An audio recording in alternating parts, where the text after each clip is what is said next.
Bismillahirrahmanirrahim. Assalamualaikum warahmatullahi wabarakatuh. Innal hamdalillah nahmaduhu wa nasta'inuhu wa nastaghfiruh wa na'udzu billahi min syururi anfusina wa min sayyiati a'malina.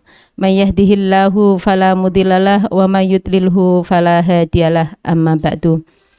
Alhamdulillah atas segala nikmatnya kita semua masih diberi kenikmatan yaitu berupa kesehatan sehingga kita bisa melaksanakan ibadah di bulan Ramadan ini, dan sholawat serta salam selalu kita haturkan kepada Nabi Agung, Nabi junjungan kita semua.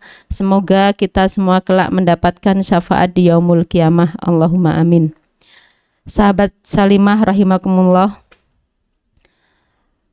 dalam hal ini, dalam bulan Ramadan ini kita sama-sama melaksanakan ibadah yang penuh berkah. Sebagai umat muslim kita merasa di bulan Ramadan ini adalah sebuah bulan di mana kemenangan bagi umat muslim.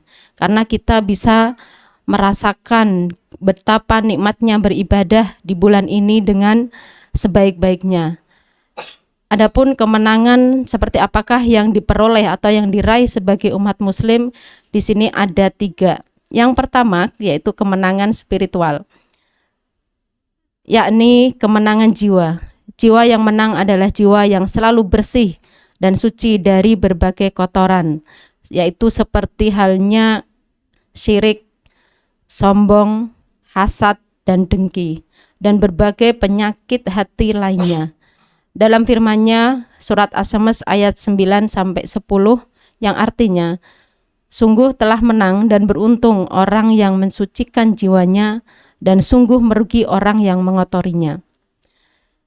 Jiwa yang selalu berupaya untuk membentengi diri dari berbagai bentuk penyimpangan dan penodaan terhadap aturan yang telah ditetapkan oleh Allah, dan itu adalah hakikat takwa sesungguhnya yang ingin dicapai melalui ibadah puasa.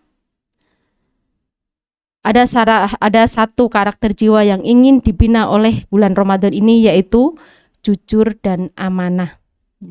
Jujur dan amanah. Ibadah puasa adalah ujian bagi kejujuran kita. Tidak ada yang mengetahui kepastian orang yang berpuasa selain Allah Subhanahu wa taala. Berbeda dengan ibadah-ibadah yang lainnya. Dengan sholat, haji, zakat, itu orang lain bisa melihatnya. Tapi kalau puasa, itu hanya Allah yang tahu. Karena tidak semua orang, walaupun orang itu berhusnudzon orang tersebut itu puasa, tapi yang tahu tetap hanya dia sendiri dan Allah Subhanahu wa taala. Dan kemenangan yang kedua yaitu kemenangan emosional. Ibadah Ramadan akan membimbing umat Islam menuju kemenangan emosional, yaitu yang dimaksud di sini adalah sifat, perilaku, dan kondisi perasaan yang terdapat dalam diri seseorang. Ia bisa berupa rasa ingin marah, rasa takut, rasa cinta, atau keinginan yang kuat untuk mencintai dan membenci. Karena di bulan ini kita diperintahkan untuk mengekang hawa nafsu. Sehingga ketika orang puasa itu merasa lemas, otomatis dia akan marah-marah juga malas. Gitu.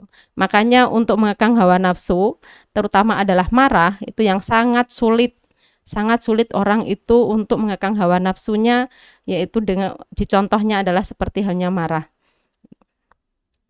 Dan begitu juga selain marah juga ada rasa cemas, minder, kuat nggak ya kira-kira besok saya puasa, misalkan seperti itu. Jadi di sini kita harus diperintahkan untuk apa? Jujur, amanah, yakin, ya itu jadi satu. Yang terakhir adalah sabar.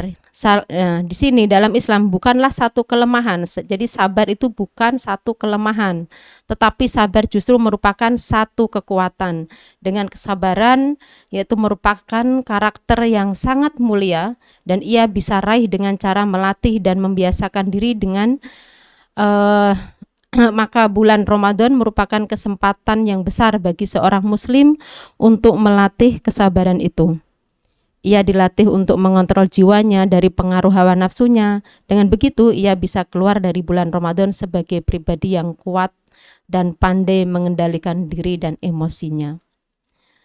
Yang ketiga yaitu kemenangan intelektual. Ibadah Ramadan juga akan melahirkan sosok-sosok pribadi muslim yang menang secara intelektual. Kemenangan intelektual ditandai yaitu dengan kecerdasan dalam memahami realita yang selalu dapat memberikan keseimbangan pada diri dan pemikiran. Di sini kecerdasan intelektual itu ada ditandai dengan salah satunya yaitu selalu bisa membedakan mana yang halal dan mana yang haram. Karena kita sebagai umat muslim ketika kita mau makan pun kita harus pintar-pintar milih. Karena kita diperintahkan untuk memakan halalan toyiban. Tidak hanya halal tapi harus toyib. Tidak hanya toyib tapi harus halal. Nah, dua-duanya itu harus jadi satu. Yang selanjutnya adalah selalu mempertimbangkan antara manfaat dan mudarat. Ya, otomatis ketika kita makan, kira-kira ketika kita sehari sudah tidak makan apa-apa, ketika puasa, terus sorenya ketika berbuka, apakah baik kalau kita makan langsung yang pedas banget gitu ya? Makanan yang pedas itu kan berbahaya. Ya, seperti itu. Jadi kita harus melihat mudaratnya dan kita melihat manfaat apa yang kita makan. Yang selanjutnya ada selalu mengerti akan hak dan kewajiban. Jadi ketika kita makan, kita melakukan apapun, kita harus tahu hak dan kewajiban tersebut. Nah, dengan seperti ini, kecerdasan seperti inilah yang selalu ingin dibina oleh ibadah puasa pada setiap pribadi muslim. Karenanya, puasa selalu menuntut kita untuk selalu hati-hati dalam bertindak, bersikap, dan berucap, agar tidak menodai nilai-nilai puasa yang sedang dikerjakan. Seperti itu nggih. Jadi inilah 3 kemenangan besar yang diharapkan dapat diraih secara nyata dalam setiap pribadi muslim melalui pelaksanaan ibadah puasa sebagai bahan introspeksi diri. Dengan introspeksi itu menjadi penting untuk dilakukan agar Ramadan tidak sebatas rutinitas tahunan, dan semoga kita semuanya bisa mengamalkan dan mensukseskan di Ramadan ini adalah Ramadan yang terbaik, dan kita semua bisa dilanjutkan ke Ramadan berikutnya lagi. Mungkin ini yang bisa kami sampaikan. Semoga sahabat Salimah selalu sehat walafiat. Wal afu minkum. Wassalamualaikum warahmatullahi wabarakatuh.